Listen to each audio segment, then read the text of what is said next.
Buscando continuar na parte de cima da tabela de classificação e tentando entrar na briga pelo G4, a Ponte Preta viaja até o estado do Paraná para enfrentar o Coritiba, domingo às 4 horas da tarde. Para conseguir os 3 pontos, a Macaca vai ter que fazer algo que ainda não conseguiu nessa Série B: conquistar 2 vitórias consecutivas.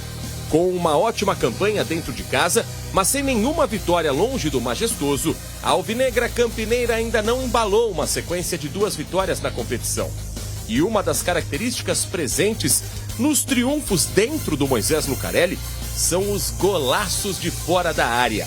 Emerson Santos, que marcou um desses belos gols na vitória contra o Mirassol, comentou sobre esses lances. A gente, sempre quando a gente faz um trabalho ali, que é o trabalho principal do professor, a gente sempre pede para fazer um trabalho de complemento após o trabalho principal. Eu acho que tem dado resultado no jogo, né?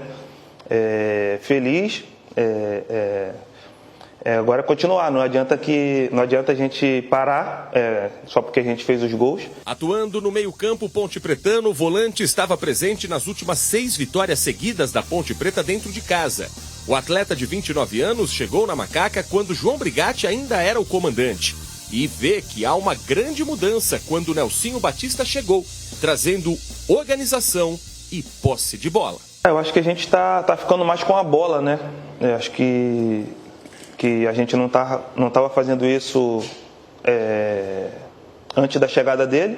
A gente ficar mais com a bola, eu acho que ele conseguiu também organizar bastante a nossa equipe, né?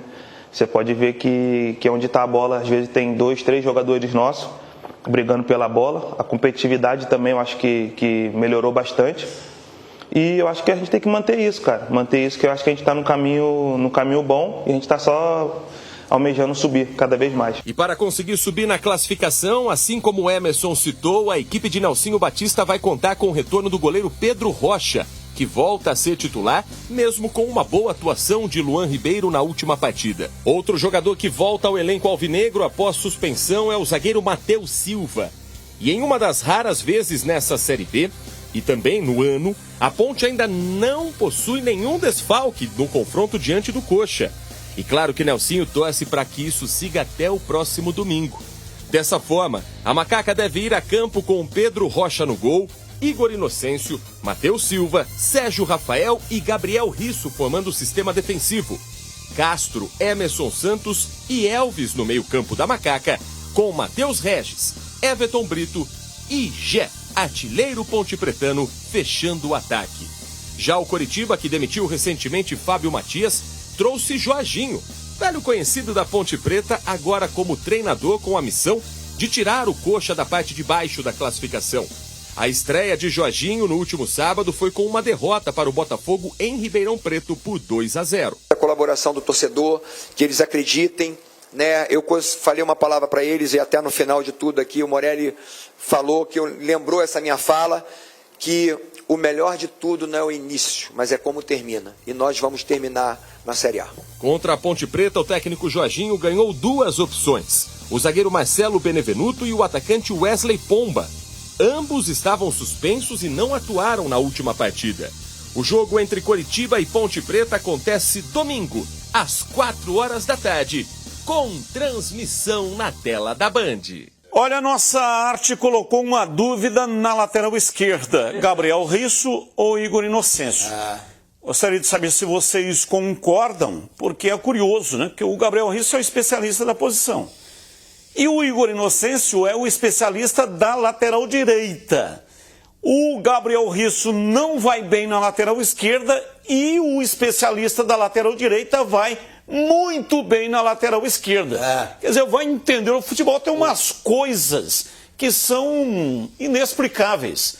Então vocês concordam que esse grilo está dentro da cabeça do Nelsinho também ou não? Eu queria fazer uma pergunta para você, pro CH. Isso era usual no futebol. Hoje ainda se paga bicho? Quando Sim. Tem bicho? Claro. Depende do time e da estrutura. Por exemplo, a Ponte paga bicho? A Ponte, ela, por exemplo, no derby tinha bicho. Certo, mas se ganhou agora a última partida. Não é usual. Mas em alguns jogos o Marco Eberlin paga-se uma premiação extra. Ganhou do Avaí uma vitória importantíssima. Eu, por exemplo, se estiver pagando bicho, Se eu fosse o Gabriel Risso, nesse jogo, eu pegava o bicho, não sei quanto é, não, isso é uma informação intramuros, não interessa para nós aqui, mas digamos que foi 2 paus, como diria Aracide Almeida, 2. Eu pegaria R$ 1.000, eu se fosse o Risso, e levaria lá e daria pro Luan, falava assim, obrigado, hein, você ganhou o bicho para nós e me salvou de uma gelada, porque naquela bola que o Potker sai na cara do Luan, e o Luan, no tempo certo, no reflexo, esticou a perna, o pé, com a ponta do pé defendeu, quem falhou clamorosamente, e também ninguém está fazendo caça às bruxas aqui, porque o jogador estava voltando, muito tempo sem jogar, perdeu o tempo da bola, foi cabecear, a bola caiu, aí caiu ele, e o Potker, ó, o tourinho, pegou a bola e cara a cara com o goleiro, aí o goleiro salvou. Então a repercussão da falha dele já desapareceu, ela já está diluída, ela já não teve a repercussão que poderia ter ocorrido. Por quê? Porque o gol não saiu, então meio bichinho ia bem para o Luan.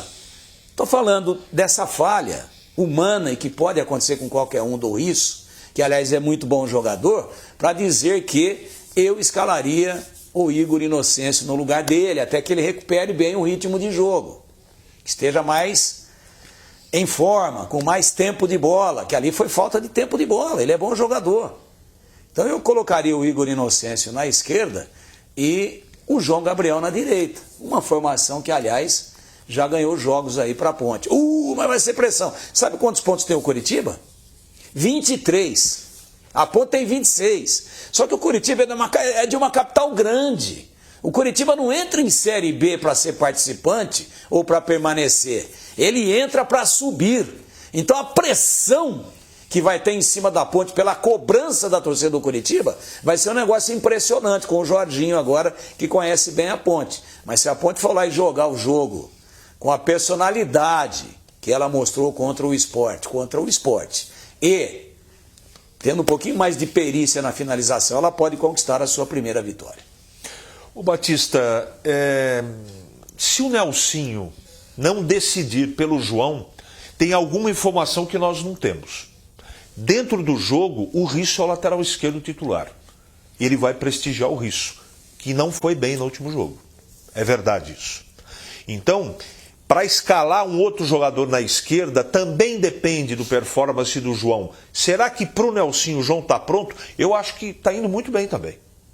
Então, eu escalaria o Igor na direita e o Risso na esquerda. Sabe por quê? Nós fizemos o jogo do Coritiba contra o Botafogo no final de semana. Não é? O lado esquerdo do Coritiba é muito forte. E o Igor, que não marca tão bem, mas era um cara mais pronto e experiente. Se ele escolher pelo João Gabriel, tá tudo certo, legal. Não existe erro nessas escolhas. Eu acho que é muito minucioso do convívio para saber se o Nelsinho acha que o João está pronto ou não. Aí ele desloca o Igor para a lateral esquerda. Só que o titular é o Risso. Você vai tirar da lateral direita para colocar do lado esquerdo, e o Igor vai muito bem do lado esquerdo. Então não tem coisa certa ou errada. De qualquer maneira, é bom que a Ponte vá bem preparada. Você fez o jogo junto comigo, o Coritiba perdeu, mas no primeiro tempo teve uma performance que, se não é o goleiro do Coritiba, do Botafogo, não é? A coisa tinha ido para os cacos no primeiro tempo. Aí no segundo tempo mudou o jogo e o Botafogo ganhou a partida. Eu não tenho a menor dúvida, se eu sou o treinador, Igor Inocêncio na lateral esquerda e o João Gabriel na direita. Não tenho dúvida com relação a isso. Esse esquema deu muito certo. E aí? E o Risso é o lateral. Mas ele não está bem ainda. Está sendo desprestigiado. Não. Ao contrário. Em determinado momento do segundo tempo pode ter uma alteração. E vem o Igor Inocêncio para a lateral direita e entra o Gabriel Risso descansado numa parte do jogo. Você não atravessa um campeonato com 11 titulares, pô. Tem que ter 13, 14, tem que ter 15 titulares. É o que acontece aí com a seleção, mal comparando, né, a seleção norte-americana de basquete. O terceiro Dream Team aí que está disputando a Olimpíada. muda e não cai a produção, porque no banco de reservas, os caras que estão lá são tão bons quanto os que estão jogando como titular. Então é necessário ter 14, 15. Aqui, ó, o titular era o Ramon Carvalho. Saiu, estava com desconforto muscular, entrou e entrou muito bem e está se mantendo muito bem o Everton Brito. E agora, o Nelsinho vai voltar com o Ramon Carvalho? Ah, mas ele é titular, saiu contusão, tem que voltar. Tá errado. Depende do adversário. Depende do adversário. Você tem que ter o time, o seu time para... do adversário, da estratégia do jogo. Se você tem lá 14 jogadores bem, que é o caso. Estão falando aqui de 3 laterais, que eu acho que os 3 dão conta. Mas é questão de opinião. Nessa posição do Everton Brito, que também tem o Dodô, que também tem o Ramon Carvalho, os 3 estão num nível legal. O que vai determinar a escalação?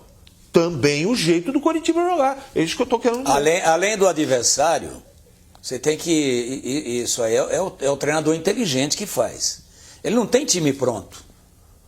Ele tem observação da performance na semana de treinamentos e comportamento no jogo anterior.